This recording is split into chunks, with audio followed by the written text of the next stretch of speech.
Swastiastu, Om Awignamastu Namasidam, Om Anubadrah Kartawiyanto Wiswata. Semoga pikiran yang baik datang dari segala penjuru. Rasa angayu bahagia saya haturkan kehadapan Ida Sang Hyang Widiwasa, karena atas asung kertawara nugraha beliau kita masih diberikan kesehatan tanpa kekurangan suatu apapun di masa pandemi ini. Perkenalkan, nama saya Tri Angelicia. Saya sedang menempuh pendidikan strata 1 di Sekolah Tinggi Agama Hindu Negeri Empu Kuturan Singaraja, jurusan Dharma Duta, Prodi Penerangan Agama Hindu.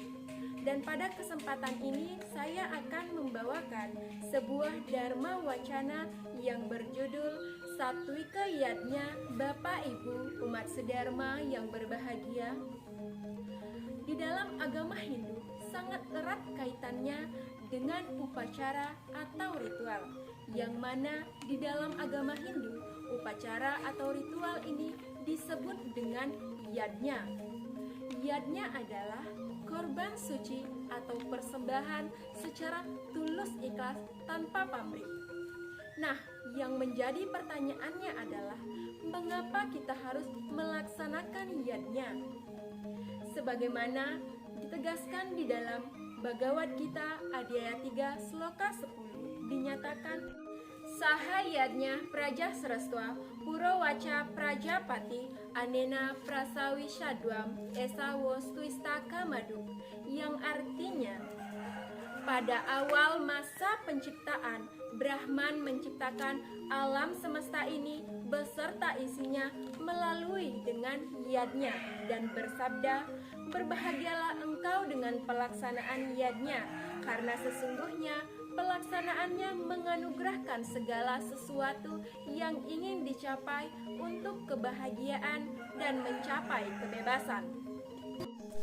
Dengan demikian, manusia merupakan ciptaan Tuhan. Oleh karena itu, hendaknya kita melaksanakan yadnya secara tulus ikhlas tanpa pamrih sebagai wujud bakti kita kehadapan Ida Sang Hyang Widiwasa. Sebagaimana yang hidup dengan cara memakan biji-bijian yang dihasilkan oleh hujan, hujan dihasilkan oleh pelaksanaan yadnya, dan yadnya dilahirkan dari tugas dan kewajiban yang telah ditetapkan. Oleh karena itu, hendaknya kita melaksanakan yadnya secara tulus ikhlas tanpa pamrih sebagai rasa terima kasih kita kehadapan Ida Sang Hyang Widiwasa karena telah memberikan dan menyediakan segala kebutuhan kita di alam semesta ini. Bapak Ibu umat sedharma yang berbahagia, yadnya dibagi menjadi 5 bagian yang disebut dengan panca yadnya, yaitu Dewa Yadnya, Resi Yadnya, Pitra Yadnya, Manusa Yadnya, dan Buta Yadnya. Kelima yadnya ini di dalam Bhagavad Gita Adhyaya 17 Sloka 11 sampai 13 dinyatakan bahwasanya dalam pelaksanaan yadnya yang harus diperhatikan adalah kualitasnya, bukan besar dan kecilnya sebuah materi yang kita aturkan yang menjadi tolak ukur berhasilnya sebuah yadnya, melainkan kualitasnya. Adapun 3 bagian kualitas dari yadnya, yaitu yang pertama ada tamasika yadnya, rajasika yadnya, dan satwika yadnya. Korban suci yang dilaksanakan dengan penuh keyakinan dan ketulus ikhlasan bersifat dalam yadnya kebaikan yang disebut dengan satwika yadnya. Korban suci yang dilakukan dengan rasa pamer dan ingin mendapatkan kebanggaan bersifat dalam yadnya nafsu yang disebut dengan rajasika yadnya. Korban suci yang dilaksanakan tanpa memperdulikan petunjuk-petunjuk kitab suci, tanpa membagikan prasadam, tanpa mengucapkan mantra-mantra, dan tanpa kepercayaan adalah yadnya yang bersifat dalam kebodohan, yang disebut dengan tamasika yadnya. Bapak Ibu umat sedharma yang terkasih, dari ketiga kualitas yadnya tersebut, manakah yadnya yang patut untuk kita laksanakan? Tentu saja yadnya yang bersifat satwika yadnya. Dan untuk mencapai satwika yadnya ini ada 7 syarat yang harus dipenuhi. Yang pertama, srada, yakni pelaksanaan yadnya haruslah penuh dengan keyakinan. Sebagaimana di dalam ajaran agama Hindu mengenal adanya Pancasrada, yang mana salah satu bagiannya adalah percaya terhadap adanya Tuhan. Ditegaskan di dalam Rigveda Mandala 10 Sukta 151 Mantram 1, Sradaya Agni Samidyate, Sradaya Huyate Hawih, Sradam Bagasya Murdani, Wacasa Wedayamasi, yang artinya api pengorbanan atau persembahan dinyalakan dengan keyakinan yang mantap atau srada. Persembahan dihaturkan dengan keyakinan yang mantap atau srada yang memiliki nilai tertinggi dalam kemakmuran. Dari sloka ini jelas kita petik bahwasanya keyakinan sangatlah penting untuk pelaksanaan yadnya, agar kita mendapatkan manfaat yang positif dan kemakmuran dari pelaksanaan yadnya yang kita laksanakan. Yang kedua, lascarya, yaitu melaksanakan yadnya harus dengan penuh keikhlasan. Kita melaksanakan yadnya harus tulus ikhlas tanpa pamrih, sebagaimana dalam Bhagavad Gita Adhyaya 2 Sloka 47, Karmani ewadikaraste mapalsu kadacana.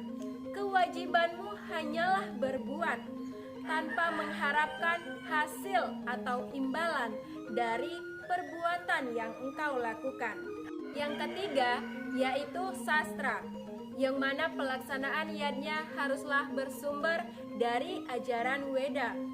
Di dalam agama Hindu banyak sekali sastra-sastra, yaitu Sruti, Semerti, Sila, Acara, Atmanastuti, dan masih banyak lainnya, lontar-lontar yang ada di Bali yang bisa kita jadikan pedoman untuk melaksanakan upacara yadnya. Mengapa harus bersumber dari ajaran Weda? Karena Weda merupakan landasan kita beragama. Weda merupakan sumber kita beragama. Yang keempat yaitu daksina. Daksina di sini yang dimaksud adalah simbol kemuliaan, di mana ketika Bapak Ibu melaksanakan upacara yadnya pastinya memberikan sebuah daksina kepada pamuput upakaranya, dan di dalam daksina tersebut terdapat sesari. Nah, misalnya Bapak Ibu memberikan sesari 2.000. Nah, apa yang akan terjadi? Tidak akan menjadikan Bapak Ibu miskin, tetapi Tuhan akan memperlancar rezeki Bapak Ibu. Misalnya saja yang 2.000 tadi bisa saja menjadi 2 juta penghasilan rezeki yang Bapak Ibu terima, karena rezeki Bapak Ibu sudah dilancarkan oleh Ide Sang Hyang Widiwasa. 5 yaitu mantram dan gita, yang mana pelaksanaan yadnya di sini selalu diiringi dengan gita, yaitu melantunkan lagu-lagu suci seperti kekidungan, geguritan, dan sebagainya, yang mana memang diperuntukkan untuk upacara yadnya yang sedang berlangsung sesuai dengan tempat dan kondisinya. Sedangkan mantram yaitu bahasa hati. Jadi Bapak Ibu ketika berdoa itu bisa menggunakan bahasa hati, yang mana bahasa hati itu juga diterima dan dimengerti oleh Ide Sang Hyang Widiwasa. Keenam yaitu anasewa, yang berarti melaksanakan yadnya dengan membagikan prasadam dan juga pelayanan.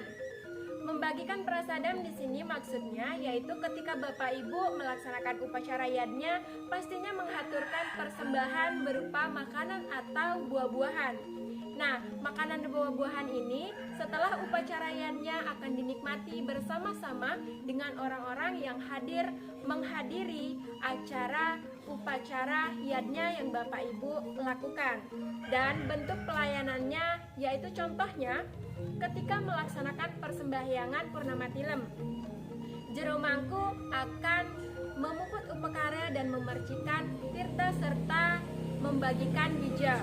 Kemudian ada MC yang mengatur jalannya upacara, dan juga ada yang menyumbang lagu-lagu kekidungan atau kerohanian. Kemudian juga ada yang memimpin Trisandya. Nah, demikianlah bentuk pelayanan dalam pelaksanaan upacara yadnya. Yang ketujuh, nasmita, yaitu pelaksanaan yadnya bukan bertujuan untuk pamer kekayaan atau kemewahan, yang mana apabila yadnya dilakukan atas dasar ingin memamerkan kekayaan dan kemewahan, itu bersifat raja sikayatnya. Nah, apalagi bila kita melaksanakan yadnya hanya untuk gengsi karena rasa malu dan ingin mempersembahkan suatu upacara yadnya secara besar-besarnya dan sehingga kita menghutang, itulah yang tidak dianjurkan oleh agama karena tidak sesuai dengan kemampuan kita. Nah, di dalam Bhagavad Gita Adhyaya 9 Sloka 26 disebutkan, Patram puspam palam toyam yome bhaktya prayachati tad aham bhakti upartam asnami prayatat manah, yang artinya siapapun yang sembah sujud bakti kepadaku, menghaturkan sehelai daun, sekuntung bunga, sebiji buah-buahan, dan seteguk air, aku akan menerimanya dari persembahan orang yang berhati suci. Dari sloka ini jelas kita petik bahwasanya Hindu itu sangat fleksibel. Cukup dengan hati yang tulus ikhlas dan penuh keyakinan, ide Sang Hyang Widiwasa sudah menerimanya. Namun, karena kita manusia yang memiliki keterbatasan, membutuhkan sarana, dan sarananya ini juga memiliki konsep Satyam Siwam Sundaram, yaitu kebenaran, kesucian, dan keindahan. Kebenaran bersumber pada ajaran Weda, kesucian bersumber pada ketulus ikhlasan hati, dan keindahan yaitu dengan menghaturkan sehelai daun, sekuntung bunga, sebiji buah, dan seteguk air yang dirangkai dengan sedemikian indahnya. Umat sedharma yang berbahagia, kelahiran menjadi manusia adalah hal yang sangat mulia karena dapat membebaskan dirinya dari keterikatan hukum karma atau sebab akibat dengan berkarma yang baik, dan melaksanakan yadnya adalah karma yang baik. Apapun jenis yadnya, yang menjadi tolak ukur adalah kualitas. Tiada guna melaksanakan yadnya apabila bersifat raja sikayatnya dan tamasikayatnya. Demikian Dharma Wacana yang dapat saya sampaikan. Semoga dapat bermanfaat bagi kita semua, dan saya akhiri dengan Paramasanti. Om Santi Santi Santi Om.